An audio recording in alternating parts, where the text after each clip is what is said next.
This is the Comics Alternative, episode 245, recording live at HeroesCon 2017.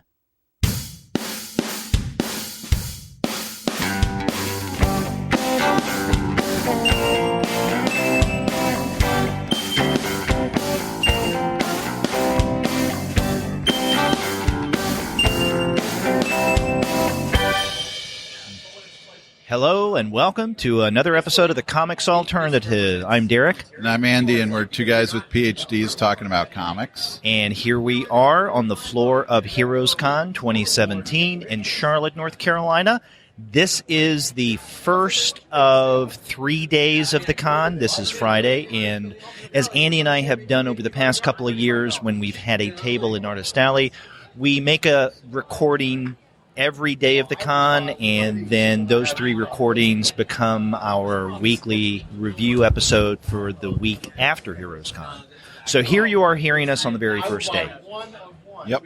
Yeah, so it's not quite the end of the show. We've got a few hours left with it open today, but it's been a pretty long and, I guess, eventful day so far. Yeah, what time? It's wow, I thought it may be around 3:30, but it's almost 4:30 as we record this. Yeah, and so this is, well, I've been here since 8. Got here early. Blew most of my budget, I think, by the time the show opened at 11. Yeah, you got here early to go around to the vendors and see if you could find any deals before people started coming in. Exactly. Yep.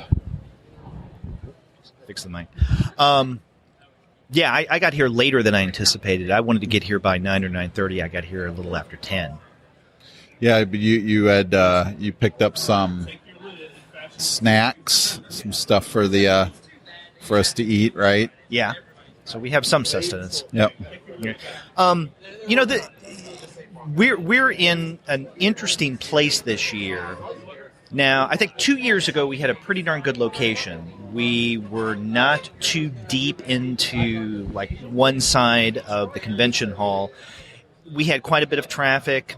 Last year we were set back a little further toward the end of one of the ends of the convention hall. This year we're at a completely different end than we have been, and we're at the very end against the wall. Yeah, and in fact this is an end of the convention hall. Like if you're familiar with the convention hall, about aisle 2200, where I don't often go when I come to the show. I don't often make my way over here. A lot of the vendors that are on this side aren't comic vendors, and so I tend not to make it to this side. So this is kind of new to be over here, and it is a ways, to get, say, from here to, say, like Craig Yo's table, which is 308. Yeah, so, it's way on the other side. Yeah, so that's a long hike. Yeah, and I didn't know what to expect in terms of our table assignment this year. I think the good thing is that we're against a wall, so we don't have the chaos and the noise of people, other people in Artist Alley, people coming in and walking the floor behind us. It's just in front of us. So this may sound better this year in terms of the podcast episode. However, this is not as heavily traveled area of the convention hall as others are. Although we see tons of people going by. Yeah, and that being said, we've had a few people stopping by. We've talked up the podcast to some people. We've also had people telling us that they've listened to the podcast, and so I always like hearing that. So thanks to everybody who stopped by. If you're a new listener and this is your first episode that you're listening to because you saw us here, thanks for checking us out. And for those of you who've been by here already and said hi to us, thanks for stopping by and thanks for listening. Yeah. We've mentioned this before, but I think one of the most satisfying things being at a con, or I guess any con, but specifically at HeroesCon where we have a table, is when people come up and say, hey, I listen to you guys. Right. It's always good to get new listeners when someone says, I haven't heard of you. You tell them about what the podcast is about, and then later on they become listeners on a regular basis. Right. But for people who are listening and come up and introduce themselves, then great. That's a wonderful Sturge. experience.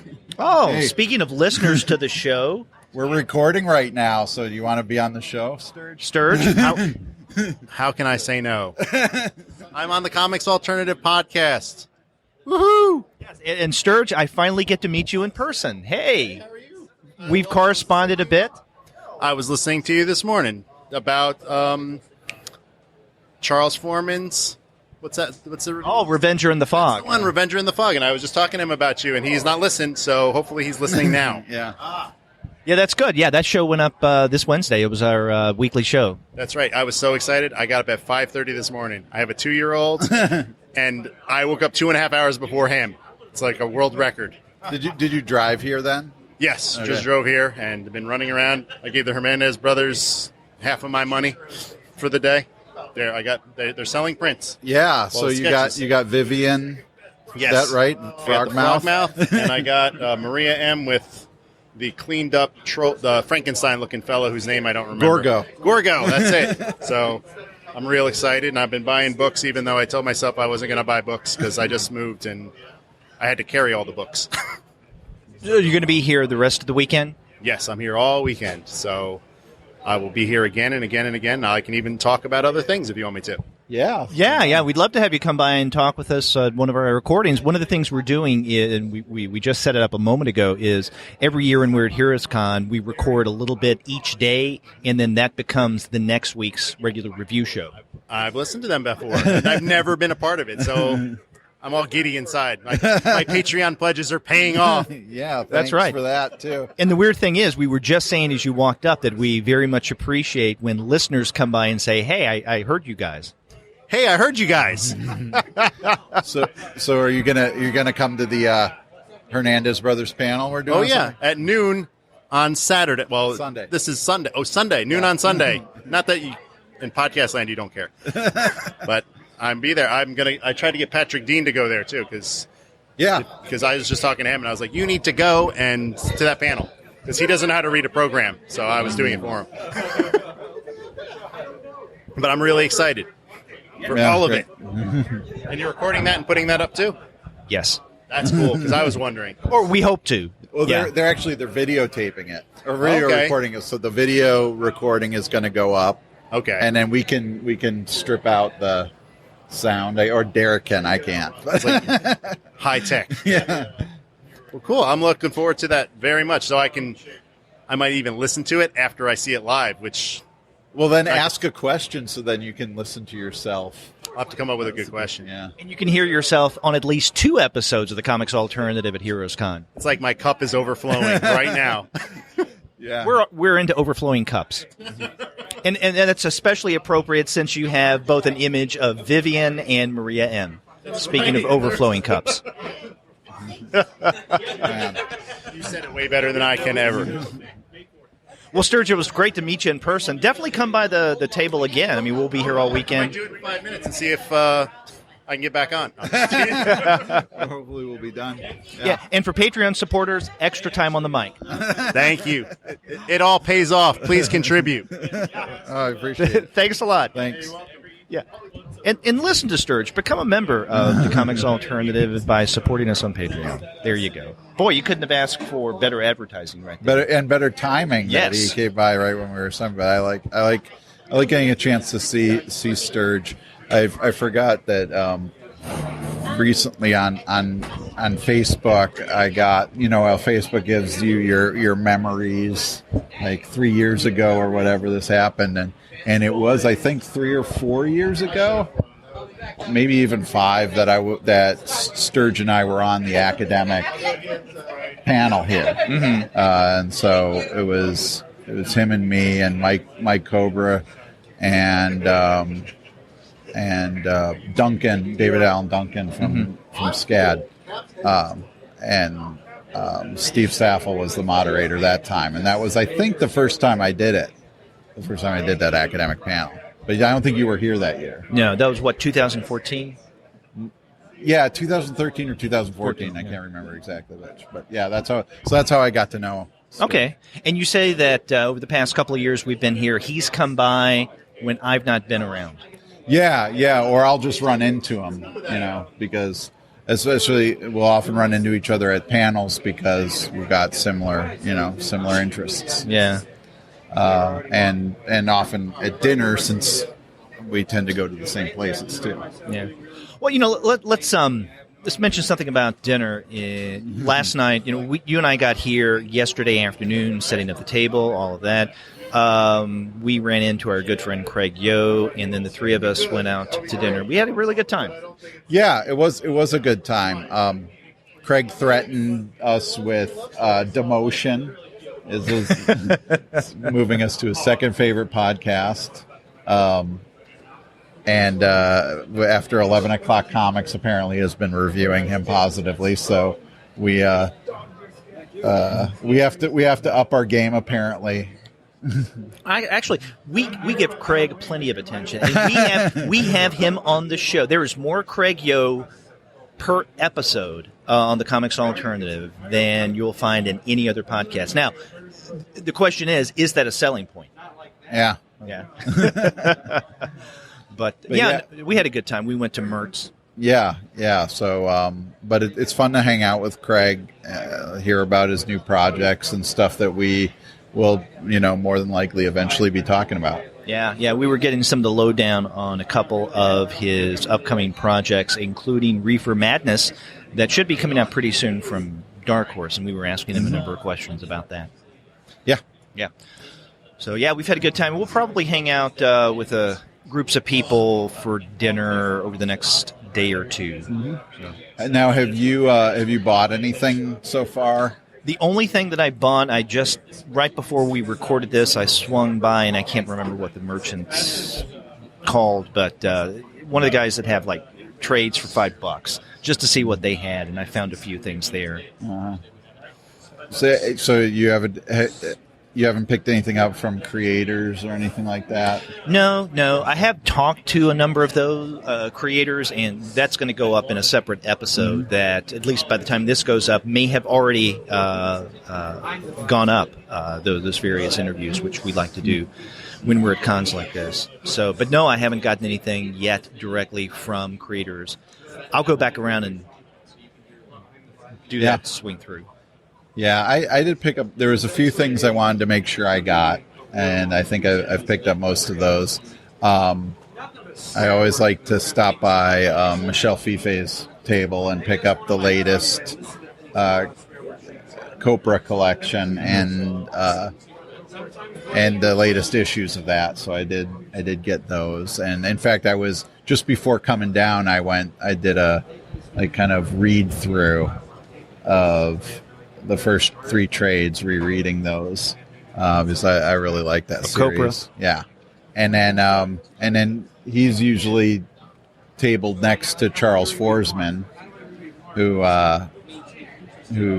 we just talked about recently with The Revenger in the Fog, and I picked up the second issue of Slasher, even though I had already ordered it. I wanted to get a copy signed.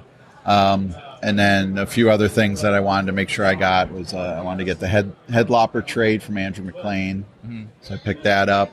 I picked up all the issues of the Angel Cities miniseries from Megan Levins, and a handful of other things here and there, plus buying old comics, of course. Yeah.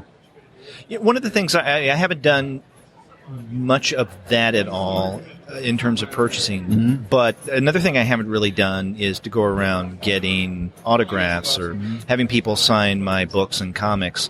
And I've got a number of them with me, and I'll probably, after we do this recording, go around to see if I can get some signatures. Yeah.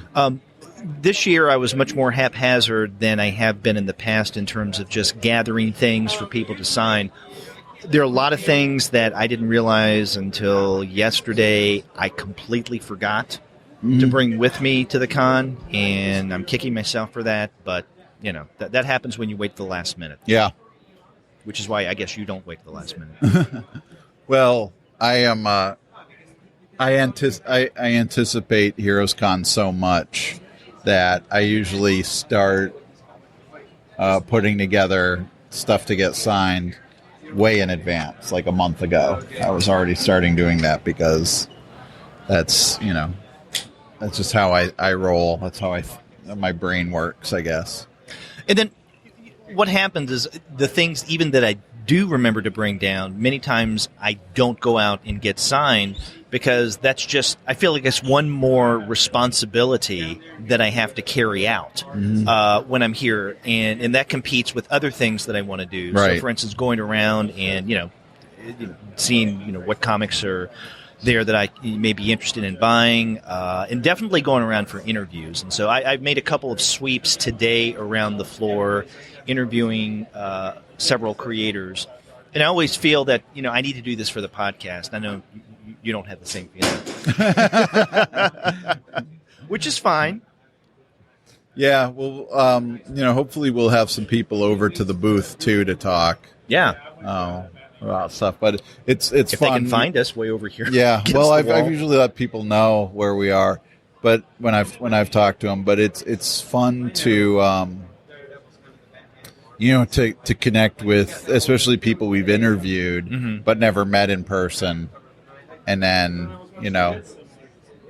get a thank them for being on the show, talk to them about it, but also make that connection where they can put faces with our names and vice versa. Yeah. Speaking of putting faces with names, this was the first time today that I met Gilbert and Jaime Hernandez, and so that I've interviewed both of them 2, 3, or more times and corresponded with them a number of times, but this is the very first time that I've met them.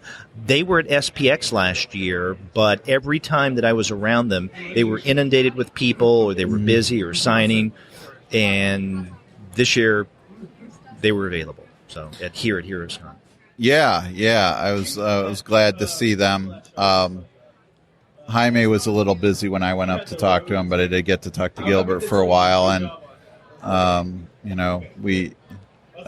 we're as I mentioned with when Sturge was here, we're going to be interviewing them on Sunday. That's right. Yeah, I look forward to that. But it really surprises me that you haven't met them personally. I guess last time Gilbert was here, I don't know if Jaime was here too, was 2014. So and I didn't come for that one, no. 2013, I came the very last day. Remember, I was down at the beach. That's right. And then I came up for the day.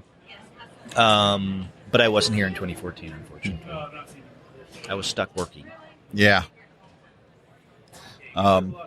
So one of the things I normally do on the first day is hit up a few vendors that do that sell cheap old comics, and I'm trying to be much more focused in my collecting, not just grabbing stuff that looks cool, because that can get dangerous. And so I came with fairly specific lists, and I've actually still managed to spend more money than I had thought I was gonna, but I'm doing all right. Yeah. I haven't gotten around to many of the vendors that sell the individual comics, but I hope to at one point. Of course, by the time I do, a lot of the stuff will be gone. Yeah. So it was one of the things I always talk about when we're doing these shows is my Blackhawk collection. And you filled in. You were telling me off mic that you filled in more of that. I think like 12 issues, which I'm getting to the point where I only have about 100 issues left to get, which for a series that went 260 issues, but they're all the early issues, which are going to get more and more expensive all the time. Like how expensive do you anticipate the most expensive one be? Oh, I don't know. What limit will you go to? I mean, at what point will you go, no, I can't? Right now, I think the most I've ever paid for an issue is like $20, and I've still managed to do pretty well, but that, the first issue is actually issue number 9, that goes for thousands of dollars. Jeez, so if I don't think I'll ever find that unless, I'll maybe do a GoFundMe campaign or something. When that's the last issue I have left to get, I'll have people help me out. Help Andy complete his collection. It's a noble cause. Or give to the homeless. Your choice. You could do one of those commercials, kind of in an inverse way. For the amount it would take to get this issue of Blackhawks, you could put so many people through college. That's right. Or feed them, The amount of money that comic costs is more than my undergraduate student loan. Well, that's way into the future, if at all. Yeah. But as man's reach should exceed his grasp, as Robert Browning said. That's true.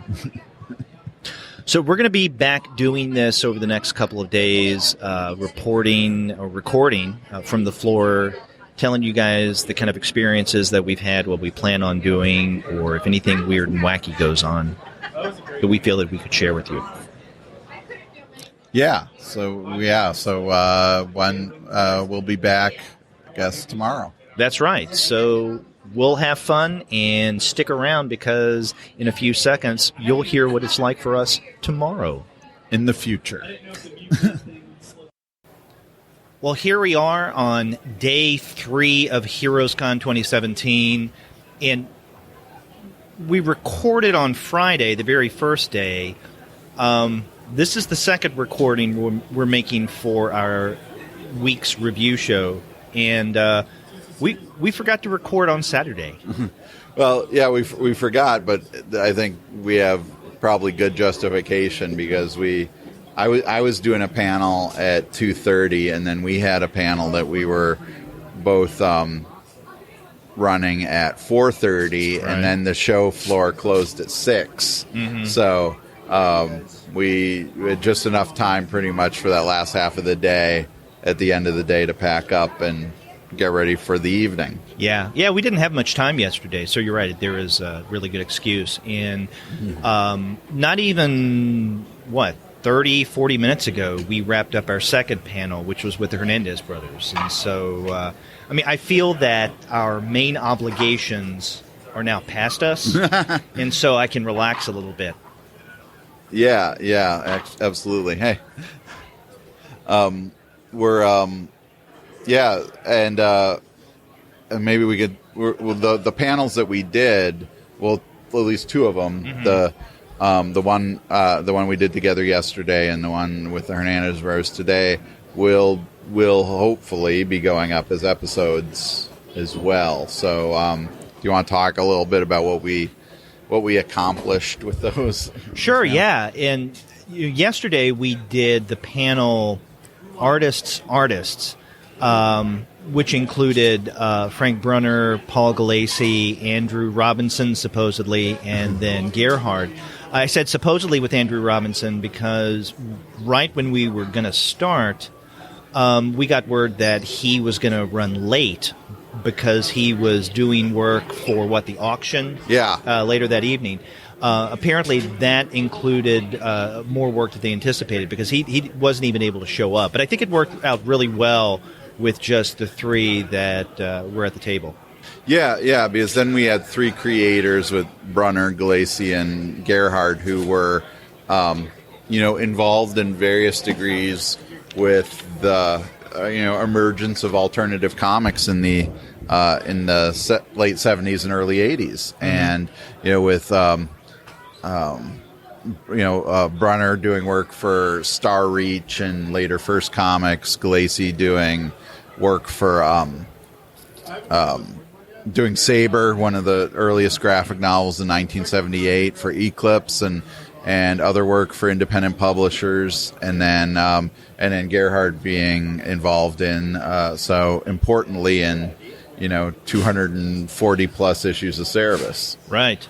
And in fact, we did ask them more than one question about the connection among all 3 of them, the fact that in one form or another, each of them had been involved in what you could call, or what's been called, the overground comics, not the mainstream, definitely not the underground, but something that took inspiration from the underground, and made it possible for what we saw in the 80s into the 90s with the growth of the graphic novel.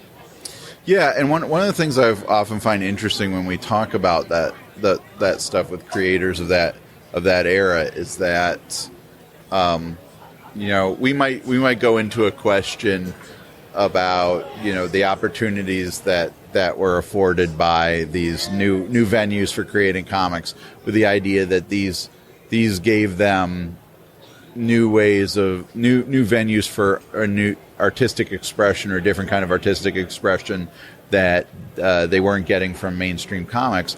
But more often than not, the answers to questions like about that subject tend more towards the economics of comics, that right. these venues offered opportunities for ownership and royalties that they weren't getting from Marvel or DC. And I find that particular aspect of comics history fascinating, because for so long it's been kind of a verboten topic. It's not in good taste to talk about how much money you're making or not making or whatever. And so I'm always interested when creators decide to go down that route in answering questions about that stuff. Yeah, Freud said anatomy is destiny. When it comes to comics, when you think about it, the pocketbook is destiny, right? It's the economics of what the creators have to do, what publishers need to do, or don't need to do but do anyhow, that in many ways kind of drives the trajectory that we can look back on after the fact and say, oh, this was going on, or this is how things evolved. But it comes back to the economics. Yeah. Yeah. Whereas I think, not maybe make an awkward transition, in contrast, talking to the Hernandez brothers, one of the things I was really interested in that Jaime said in our interview, in our panel with him, was that he doesn't pay attention to the numbers that Love and Rocket sells. Yeah. And so for Jaime, it doesn't seem like there's that economic factor that, I'm sure there is, but it doesn't seem to come into play with him as big as it might for other creators. Yeah, and we can talk about last night in a moment, but let's just say that Andy and I had dinner with Gilbert and his family last night, Gilbert Hernandez and his family. And some of the things he was saying during dinner seemed to suggest that he had his eye, or at least he not had his eye, but he was more aware of the economics of Love and Rockets than Jaime is. So it was interesting to hear what Jaime had to say today on the panel. Yeah, exactly. And that was speaking of last night, that was an incredible experience to have dinner with Gilbert and his family. And I think we were at that restaurant for over 3 hours. Yeah. and I felt self-conscious. I was even, I think, saying, do we need to go? And it's like, no, we're having fun. Just sit here. And I'm like, wow, this is a lifetime memory here. Yeah. I kind of left it up to them, like taking the cue from Gilbert and his wife Carol.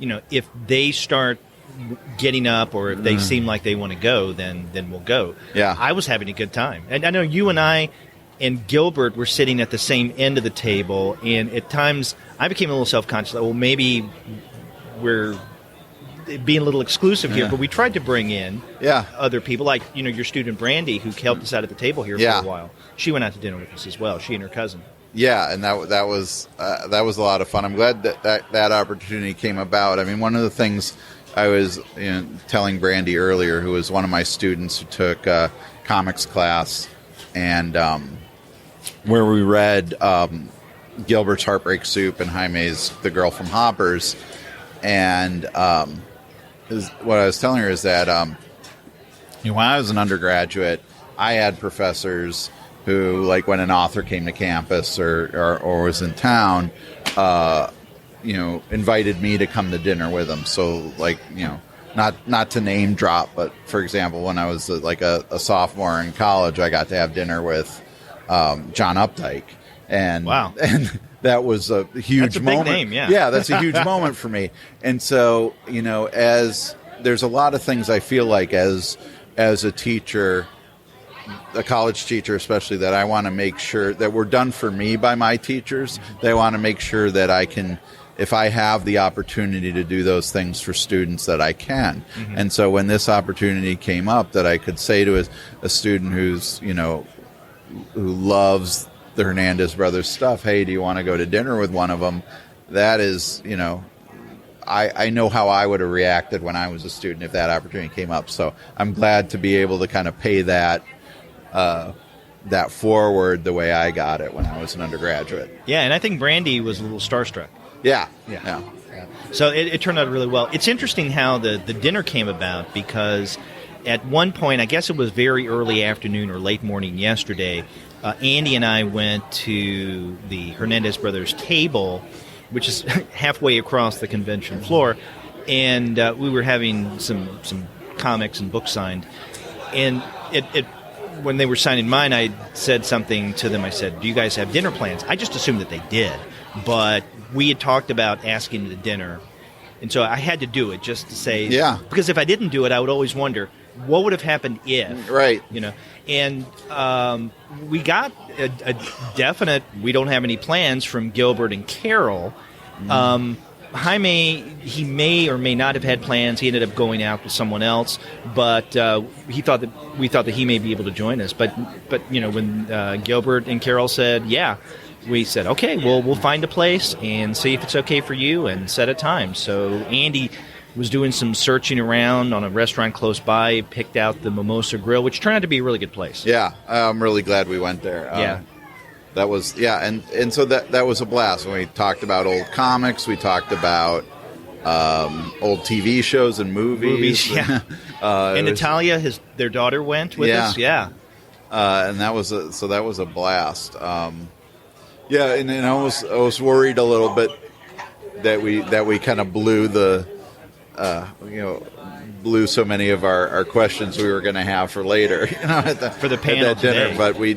But then when we did the panel, that couldn't have gone better unless we had another extra hour or two. I don't know how you feel now. I feel like I'm still on the high. I haven't come down from the high yet. That was a fun panel, and our listeners, guys, I hope that you get to listen to this. We're assuming that the technology will work with us, that in one form or another we'll get that recording and put it up as an episode. But with most panels I'm on, there's a slight glitch at some point, however minor or even major. I don't think anything went wrong during our panel today. We started off smoothly, we ended smoothly, and one thing that I was a little self-conscious about, I don't know if you were, in ways that I wasn't yesterday, is that you and I would do the back and forth in ways that, we were both moderators, and so let's do this without stepping on either each other or Gilbert and Jaime. Perfect. I think it went perfect. Yeah, what was really funny is that after I asked that first question, I had a follow-up question, and I kind of paused to wait to see if you had something, and you went and asked my follow-up question, which I thought was perfect. So we had I think that worked out really well. Another thing when I don't know how much inside baseball kind of stuff this is. I talked to Tom Spurgeon, who's here from the Comics Reporter, and he had interviewed them a couple of years ago here, and I was really, really enjoyed that interview. And so I mentioned that to him that we were doing this, and he unsolicitedly gave me the advice, don't let Gilbert dominate. And that was another thing I was happy about, that it felt like if it wasn't 50-50, it was 60-40 or whatever between the two of them. It was close. I had that on my mind as well, because when I was at SPX last year, I was talking with the publicist of Fantagraphics, Jack Cohen, about the possibility of interviewing the brothers at some point around that time. And she gave me the same advice. She said, in fact, what she suggested is that if I wanted to talk with both of them for some reason, for a purpose, is it may be a good idea to do the interview separately instead of together. And she didn't come right out and say that Gilbert might dominate, but she was hinting around that would probably be the case. And so, I was really aware of that as well during the just make sure that Jaime comes in, because he's more reserved, more soft-spoken, and more deliberate. Gilbert is more of, an extrovert, an entertainer. He definitely can command a room. Yeah, and so that was an enormous amount of fun, and I really hope that people listening to this will take the opportunity to listen to that audio when we post it. That's right. Yeah, and I think as with most, if not all, of their panels, that HeroesCon is recording them on videos. So at some point within the next week or so, I guess, they're going to make those available on the Heroes Online site. So that'd be good to see. Now, when the camera shows us, it won't show much of the audience. And Andy, I wanted to ask you, with the Hernandez brothers panel especially, but we can also talk about yesterday's panel, the Artists. What did you think of the crowd size? Yeah, I had hoped that would have been bigger. For the Hernandez brothers or both? Yeah, because the panel, for the one panel I haven't talked about, that Eisner at 100 panel that Craig Fisher and Ben Towle organized, that audience was pretty big for that one, and it was in the same room. And so I was sort of surprised that we weren't that we didn't have more audience, but it was a real receptive audience, and clearly people who, and I think that one of the things that was helpful about that is that it was clearly people who for the most part knew the Hernandez brothers stuff, so that we could kind of do a deep dive into their work without having to explain, who Fritz was or who any of these other people were. Their characters were, or plots, or things like that. Yeah, and we did a lot of deep diving. Yeah, yeah, and I think that's what not only we wanted to do, but that's what the brothers, I think, wanted us to do as well. In fact, Gilbert had even said a couple of days ago that he would really like to discuss his characters and get into their lives and his relationship with them. And so we spent a lot of time doing that. Yeah. Turned out really well. Yeah, I wish the crowd, the audience size today had been a little bigger. It was the first panel slot of the day. Yeah. And so that may explain it. It's the last day. But you're right. I mean, the crowd was composed primarily, if not exclusively, of people who knew at least some of their work. Now, was there a young woman in the back of the room that was cosplaying Maggie or Hopi? I didn't even notice her. I think so. To the right or the left? She was if we were on the stage, she was to the right of the camera, towards the back. I have to see if I can find a picture of. It looked like very early Love and Rockets Maggie. She had goggles on the top of her head. She had like a kind of bowling shirt on with like punk logos on it. Wow, I didn't even pay attention to that. I wanted to, but I didn't want to call her out in case that was just her outfit or something, or she was doing something else. But I feel like it was a Maggie cosplay. Wow, yeah, it'd be great if it was. Mm-hmm. So, but yeah, and I guess the crowd yesterday at the Artist panel, I guess was about the same size. Or maybe a little smaller? I think it was smaller. I think there were fewer people there, but I didn't expect that to have a huge draw. Right. And also it was late in the afternoon. Yeah. Or relatively late in the afternoon. And it was such an eclectic panel. Mm-hmm. I'm not sure what might have been the draw for some people. Yeah. I mean, if you're a fan of, I don't know, we'll say 70s Marvel, there were a couple of people there for you, but maybe not Gerhardt or Andrew Robinson, who's supposed to be there. If you're a fan of Cerebus, a big fan of Cerebus, then there was Gerhardt, but the other three may not have appealed to you. Yeah. Or if you're a big fan of the Fifth Beatle and you're only there for Andrew Robinson, then... and I think that was the only panel he was going to be doing here, so people there for that reason were out. Yeah. Yeah, but both of them turned out very successful, and especially with the Hernandez panel. Again, I'm just now starting to come down off of that high. Yeah. I feel energized. Yes, that was a fantastic experience. I loved it. And I hope that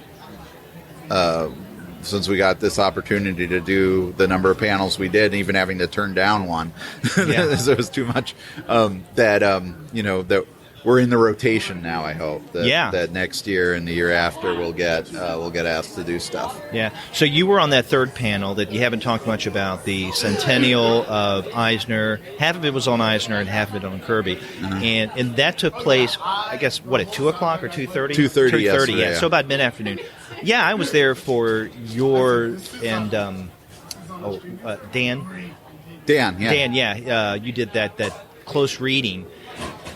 That went really well. I was impressed. Yeah, so Dan Yezbick, who's a friend too, another comic scholar who I really enjoy hanging out with. So we got to do a close reading of the Spirit Story Meet Pagel, and on stage, and that was a lot of fun. And again, one of the things I feel like with all the stuff we did is that I really prepared for stuff. Like with the Hernandez brothers, had like a page and a half of possible questions to ask the first question, and then everything else just kind of flowed organically from those first two questions. Yeah. And I felt like that was kind of the case with the Spirit thing too, that I had kind of 2 or 3 notes that I wanted to make sure I hit on, and then other possible things to talk about, but most of it just kind of flowed organically from the kind of back and forth that Dan and I had, plus some audience contribution as well, which I liked too. Yeah. Now, whose idea was it for the handouts, the reproduction of the story in black and white? Was that you guys, or did Craig have those made up? That was Craig. So again, kind of behind the scenes, Craig asked us what story we wanted to do. Craig Fisher. Yeah, Craig Fisher. Yeah. We batted around a bunch of them, but Meet Pagel happened to be one that was pretty easy to get, and so we got the black and white one.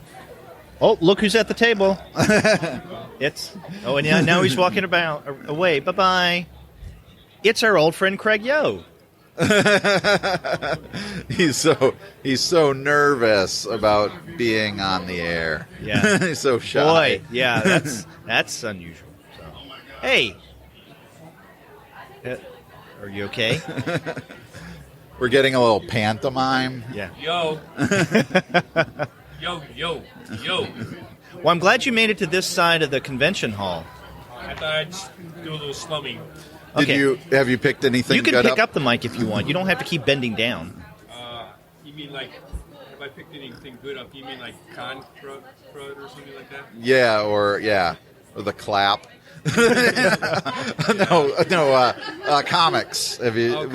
We've talked to you a lot this weekend, but anything since we last talked to you? I got incredibly large stacks of old comics that will eventually make their way into Yo books.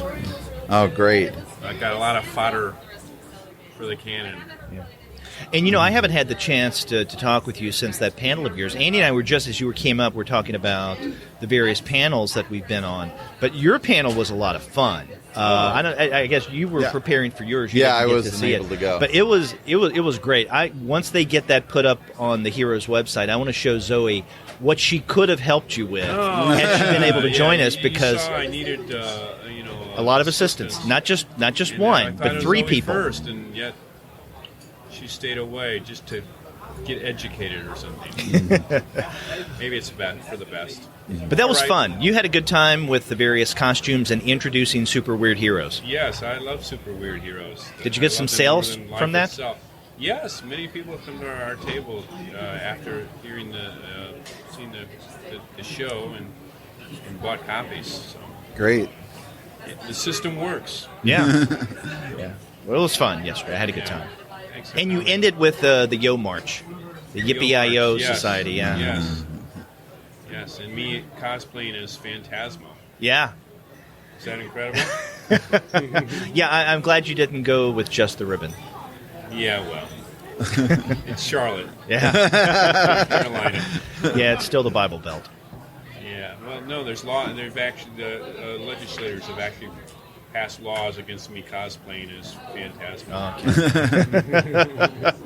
A good old Shelton Drum is trying to work to repeal this law, but until he does, that law's in place. So you're here till the end of the show, right?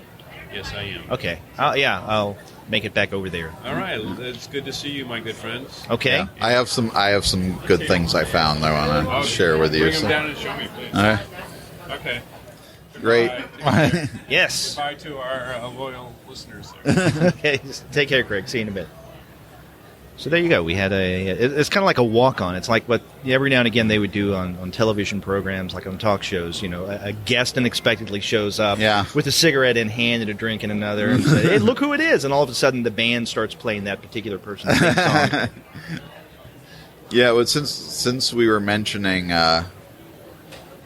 with Craig at the end there, things that we got, is there, one of the things we often do talk about on these con live shows is, what did you pick up? What were you looking for? Did you find what you were looking for? And since this is the last day, have you gotten some good stuff that you want to share? I did get some things. And I was mentioning this to you earlier this morning. I really don't come to HeroesCon or most cons with certain things in mind that I'm trying to find, or issues of a run that I'm trying to eventually fill. I guess if I were a little more organized about things in life, my comics and otherwise, which I'm not, then I do a better job of that. But I just come, look to see what I can find. And it's one thing. Okay, let me put it this way. I go through bins, boxes, where I just want to find different things and see what I can find. They won't cost me much, right? Yeah. And so if it's trades, then, and I can't remember the name of the vendor here, but you can find $5 trades. It's a good deal. I found a few things there. For instance, I found the second and third volume of Dead Letter in. I had gotten the first trade of the Dead Letter series, and then just stopped with it after that. But I found volumes 2 and 3, so something like that. But in terms of comics themselves, I'll primarily go through just $1 boxes, and I likened it. I told you earlier today. If you're fishing for bass or maybe even walleye, I'm going for the bluegill. They're not as easy. They're not as difficult to catch by any means. You can get a lot of them, and you have to throw a lot back. But if you keep at it, every now and again, you'll find the right ones that you can keep for a good meal. Which is different. You catch one pike, and that's it. You can go home if you want. Right. But yeah, I found quite a number of great comics for just $1. A lot of Spirit, kind of like last year, not near as many, and. Where I found this, you were asking me earlier, I think it's like Comic Kings, which is several rows down. Okay. They have a lot of $1. I found some issues of Elementals that I was able to... and again, I don't have my list with me, but I'm sure most of those I don't have. Also, issues of Scout, Truman Scout. Some of those that I don't have, I found... issues for $1. Maybe not in the best condition. That's fine with me. I'm not doing this for collectability, but I'm pleased with what I found. How about you? What are some of your finds this weekend? That's interesting. I have to check out those spirits, because that's one of the things I'm looking for. If anybody's listened to these shows before, one of the things they know is that I'm always looking for Blackhawks. And I managed to close up some pretty significant gaps in my collection. So I am really kind of inching towards the point in which the remaining issues I have to find are going to be more and more unaffordable. But we'll keep going with that. I also managed to, and I didn't think I was going to. I didn't plan on doing this. But I managed to also complete my run of the Thunder Agents series from Tower Comics in the 1960s that Wally Wood oversaw.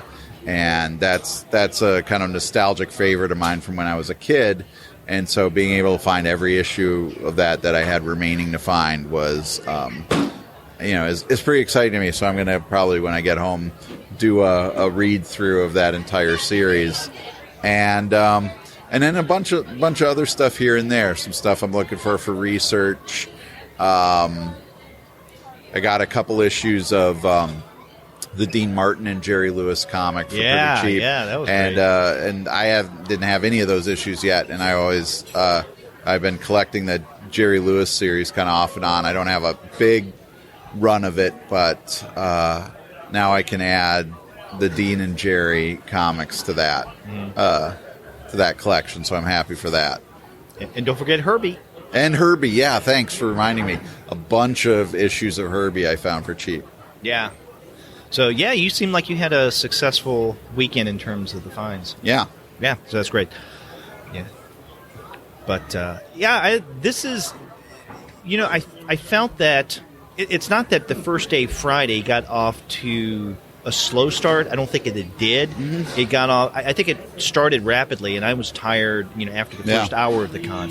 But it does seem that once we got to Saturday, it's been a blur. I mean, Saturday morning, it's been a blur. I got here. I don't know. I think I got here at about 9 o'clock, maybe a little before 9, or maybe right at 9, which is an hour before the door opened, so I could go through and some of the vendors.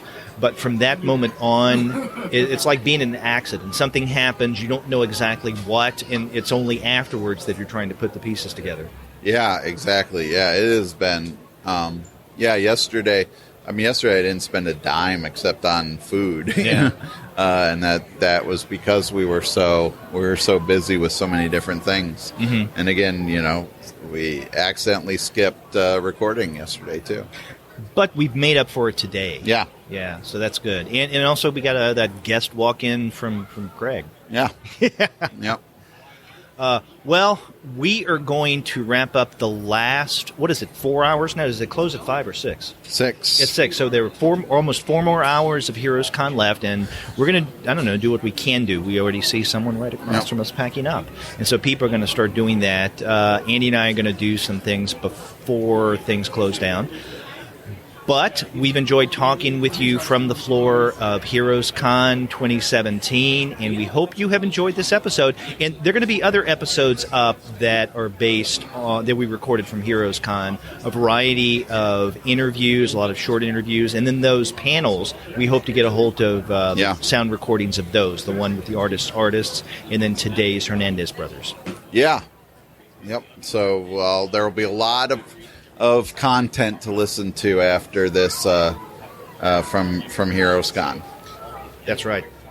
And I don't have the information pulled up right now, but you can always get in touch with us in a multitude of ways, and you can find a list of those ways by going to our website, which is comicsalternative.com, and click on Contact Us, and you'll find that you can call us on the phone, you can leave a voice message online, you can email us, Twitter us, tweet us, Facebook, everything. So please get in touch with us. Let us know what you think. And, we haven't even mentioned that there have been quite a number of listeners who have gotten in touch with us here at HeroesCon. Yeah, so that's always really rewarding, too, to hear that people that we don't know, especially coming up and saying they listen to the show. Yeah. And some people we knew were going to be here, like Sturge came by. Pascal Hammond came by a couple times to see us, and other people who listen to us, as you mentioned, that we haven't even met yet. So that's great. So you're getting in touch with us one way or another, whether it be through virtual or actual contact here at HeroesCon. We appreciate it. Yeah. Thanks. So we will be back next week with our regular review show where we will not be on location. No. Until then, I'm Derek. And I'm Andy. See ya.